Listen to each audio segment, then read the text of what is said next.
Simulan na natin. Dahil nga napakadilim ng buong paligid, pinili niyo nung pumatong sa mga batong naroroon dahil nangangamba siya sa lugar na yon. Dahil gubat yon at napakaraming ahas na maaring pagala-gala doon. Hindi na niya namalayan ang kanyang sarili na nakatulog na pala siya sa taas ng bato. Kinabukasan, pagising niya, muling nakita nitong si Nardo ang buka ng kuweba na yon. Pero sa pagkakataon na ito, bakit animoy pinasabog ang bibig ng kuweba na yon? Dahil bumagsak na ang bahaging taas nito para matabunan ang butas ng kuweba. Ang ipinagtataka pa niya dito, sa mismong buka ng kuweba ay merong kumpol ng mga bulaklak na para bang sinadya itong itapon doon. At nalanta na rin ang mga bulaklak na yon at halos matuyo na sa araw. Kaagad siyang naligo sa ilog dahil napakadumi ng buo niyang katawan. Puro kasi yun putik na natutuyo na. Matapos nun, dahan-dahan na siyang naglalakad papalabas ng gubat. Dahil nga nakayapak lang siya, kaya't mabagal siyang makausad dahil sa talas ng mga bato doon. Habang naglalakad siya, panay naman ang pagtingin niya sa paligid dahil nakakaramdam siya ng panibago sa lugar na yon. Habang naglalakad siya papalabas ng gubat, panay naman ang kanyang paghingi ng sa katastaasan dahil hindi niya akalaing sa ganong sakunang dumating sa kanyang buhay, buhay pa siya sa ganong pangyayari. Sa pagpatuloy niya sa kanyang paglalakad, nadapo na nga siya sa isang maisan na may isang taong nagbubunot ng mga damo sa umahan na ito. Dahil nga nasa bandang daanan ito nakaupo, kailangan niyang dumaan dito. Nang makita siya nitong naglalakad na parang wala siya sa sarili, nagulat naman itong si Nardo dahil nagsisigaw ang lalaking yon habang kumakaripas ng takbo. Habang tumatakbo ang lalaki, panay ang pagsisigaw nito ng multo, multo daw. Kaya't bahagya siyang napatigil sa kanyang paglalakad dahil namukaan niya ang lalaking yon. Si Timo yun na isa sa kasama nilang pumasok sa kuweba at yung aksidenteng nakatulak sa kanya. Nang makarating na siya sa kanyang kubo, laking gulat na lang niya nang wala na siyang makitang hayop doong kanyang alaga. Pati ang mga dingding ng kanyang kubo na para bang inabandona na ito ng isang linggo. Ang natira na lang nito ay ang mga haligi at bubong nitong gawa sa pawid. Palinga-linga siya sa paligid nun dahil parang nalipasan na ng isang linggo ang lugar na yon. Dahil mahaba na ang mga damo doon at mga talahib sa paligid. Habang nag-iisip siya, nakasipat naman siya ng grupo ng kalalakihan na parating sa kanyang kubo. Kasama dito si ang nagpapasimuno sa pagmimina.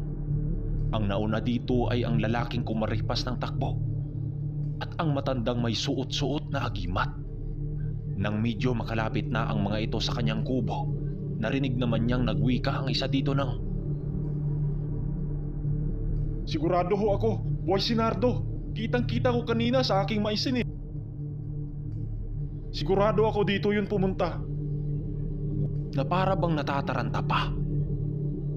Nang mapagtanto ni Nardo na pangkat yun ni Mang Vicente, dali-dali naman siyang lumabas ng kubo at nagwiwika ng Oo, buhay nga ako. wika niya dito. Nang makita siya ng mga ito, labis-labis naman ang gulat ng mga ito dahil tutungang buhay siya. Ang unang lumapit sa kanya, si Mang Vicente at ang isang matandang may mga agimat sa katawan. Paano nakaligtas ka sa kuwibang yun, Nardo? Alam na alam naming patay ka na dahil sa bahang pumasok sa kuwibang yun. Sa totoo nga niyan, 3 araw pa ang nakalipas bago umupa ang baha. Pero ni katawan mo doon, hindi namin natagpuan. Wika sa kanya ni Mang Vicente. Nang marinig niya ang sinabi nito, ang tanging nasagot lang niya, Hindi ko nga alam dahil nagising na lang ako sa tabi ng sapa kung saan ang buka ng kuweba. Sagot niya sa mga ito. Sa patuloy ng kanilang pag-uusap, doon nakumpirma ng mga tao na hindi isang espiritu itong si Nardo dahil inilahad niya sa mga ito ang nakita niya sa buka ng kuwib, ang bulaklak na hinagis doon ng kanyang pamilya. Nagbayad din ng malaking halaga itong si Mang Vicente sa kanyang mga magulang. Nang mangyari ang trahedyang yon, doon din mas lalong nagulat ang mga tao dahil halos magdadalawang linggo din siyang namatay at himalang bumalik. Dahil sa himalang pagkabuhay niya, animoy nagbunyi ang mga ito sa saya. Dahil hindi nila lubos akalain na buhay pa itong si Nardo. Nang araw ding yon, pinagawa ni Mang Vicente ang kanyang kubong nasira. Makalipas ang araw na yon, nagsiuwian na ang mga tao at nagpaiwan ang matandang albularyo sa kanyang kubo. Nang silang dalawa na lang ng albularyo, doon siya pinagtatanong ng matanda kung ano ba talaga ang nangyayari. Kahit kaagad naman niyang isinalaysay sa albularyo ang tunay na nangyari matapos siyang maabutan ng baha sa loob ng kuweba. Maging ang albularyong kanyang kausap noon, hindi makapaniwalang nakita na niya ang diwatang si Lindayag, ang nangangalaga sa kalikasan. Mas lalo pang nagulat ang albularyo nang makita nito ang batong nakuha ni Nardo sa loob ng kuweba. Ang swerte mo naman, iho. Dahil bukod sa binigyan ka pa ng pangalawang buhay, may ipinabaon pa sa iyo na isang malakas na agimat. Laban ito sa mga masasamang nilalang.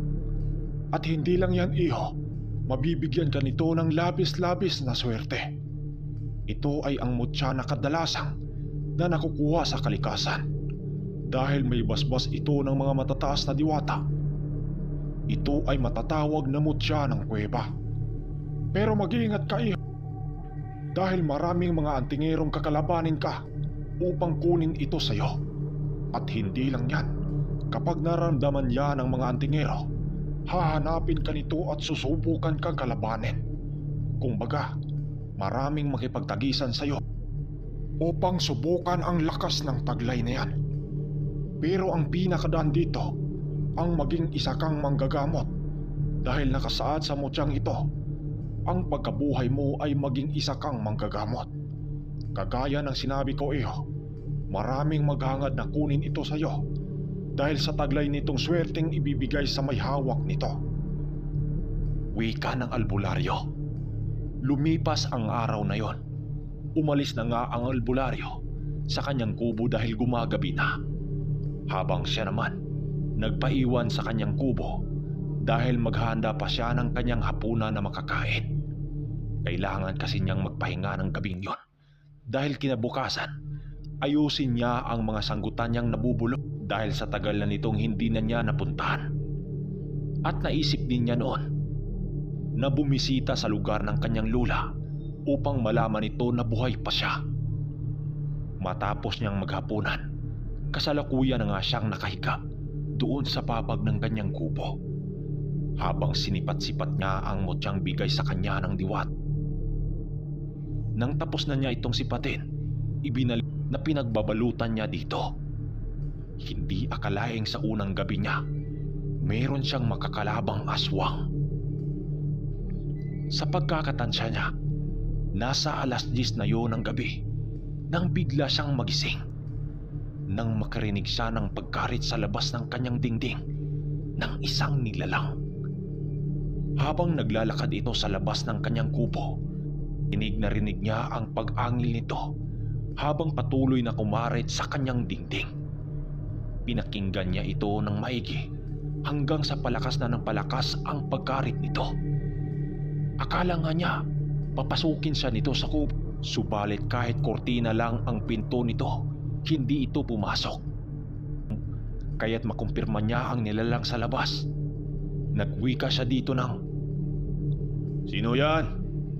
Kung tao ka man, sumagot ka." Subalit hindi ito sumagot. Bagkus mas lalo pa ang ginagawa nitong ingay. Nang makumpirma niyang hindi ito tao, dahan-dahan niyang kinuha ang kanyang sanggot na ginagamit niya sa pagtutuba. Nang bubunutin niya ang sanggot sa saguban, ang kanyang suot-suot na mutya, painit ito ng painit at parang tumitibok-tibok pa. Kaya kanya itong hinawakan dahil sa pagtataka niya rito. Dahan-dahan naman siyang sumilip sa labas. Nang makisilip na siya doon sa butas ng dingding, doon nga niya nakita ang nilalang na nakatayo sa kanyang bako. Isa itong na may ang ikinatakot niya dito. May mukha itong animoy sa lubo. May mga ngipin din itong nakalabas sa bibig nito na sobrang talas din. Bato-bato din ang katawan nito na para bang isang gorelya. Pero ang pinakakaiba lang dito, may paa ito ng kahilintulad sa isang na may balahibo. Kaya't dahil sa kanyang pagkagulat, nagwika siya dito ng, Sino ka? Anong ginagawa mo rito? wika niya dito. Subalit huminga lang ito ng malalim at bigla siya nitong sinunggaban. Kaya't napatilapon siya sa dapugan ng kanyang kubo at nabitawan niya ang kanyang sanggot na bitbit. Kaya'y napawika naman siya ng, Sino ka ba talaga? Anong pakay mo sa akin? wika niya dito habang pagulong-gulong sa lupa. Subalit hindi pa rin ito nagsalita at umaktong. Kaagad niyang dinampot ang kanyang sanggot at itinarak sa may noo nito. Subalit nagimbal siya nang hindi tumalab ang kanyang sanggot sa katawan ng nilalang na ito. Dahil basang-basa ng langis ang buong katawan ng aswang. Paulit-ulit niyang hinataw ang nilalang sa kanyang sanggot, subalit hindi talaga. Kaya't habang papaatras siya sa paglalakad, panay naman ang pagtatawag niya sa nilalang kung anong pakay nito sa kanya. Kaya't dahil walang silbi ang kanyang sanggot, ibinato na lang niya ito at saktong tumama sa noo ng nilalang, subalit tumalbog lang ito. Nang masunggaban na naman siya ng nilalang, ramdam na ramdam niya ang mga kuko nitong sobrang talas. Subalit maging siya, nagulat din siya sa kanyang sarili dahil hindi rin siya. Sa bawat saksak ng aswang gamit-gamit ang kuko nitong sobrang napakahaba. Pilit siyang nagpupumigla sa nilalang dahil sobrang lakas din ito. Nang makaabot silang dalawa sa likod ng kanyang kubo, sakto naman niyang nakita ang bagakay na pinatalim at inihataw. Isinaksak na din niya sa tiyan ng nilalang ang bagakay, subalit nawala na lang ang talim nito. Hindi pa rin tumalab sa katawan ng aswang na yon. Kaya't inihanda na lang niya ang kanyang kamao para sapakin ang aswang kung sakaling susugod na naman ito sa kanya. Nang akmang susugod na ito sa kanya, laking gulat na lang niya nang masuntok niya ito sa bandang ay bigla itong napaalulong ng napakalakas at tumalon ito papalayo papunta sa sapa na medyo talahib na. Susundan nyo ang part 3. At kung bago kayo sa ating channel, huwag nyong kalimutang mag-subscribe at i-click ang notification bell para hindi kayo maligaw sa ating episode. Dahil sa part 3, magaganap na ang inyong inaasahan nang mapadpad siya sa sabungan at may kakaibang nangyayari.